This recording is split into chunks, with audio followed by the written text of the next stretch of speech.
पाकिस्तानचे जे नेते आहेत, लष्करशाह आहेत, त्यांची परदेशातील जी बँक अकाउंट आहेत ती तुडुंब भरली होती. पाकिस्तानच्या नेत्यांच्या खिशामध्ये अमेरिकेने पैशाच्या राशी ओतल्या होत्या. अमेरिकेचं पाकिस्तानवर हे जे प्रेम आहे ते नवीन अजिबात नाही आहे. पाकिस्तानच्या निर्मितीपासून हे प्रेम आहे.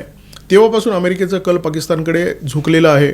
अमेरिकेच्या ट्विन टॉवरवर 9/11चा जो हल्ला झाला त्याच्यानंतर अमेरिकेने हे प्रेम आवर्त घेतलं आणि चेहऱ्यावर एक मुखवटा धारण केला की आम्ही तटस्थ आहोत, भारताशी सुद्धा आम्हाला संबंध ठेवायचे आहेत.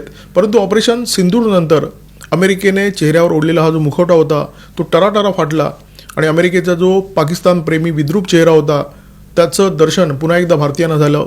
भारतीय नेतृत्वाला मात्र अमेरिकेचा हा खरा चेहरा नेमका कसा आहे ते पूर्णपणे ठाऊक होतं.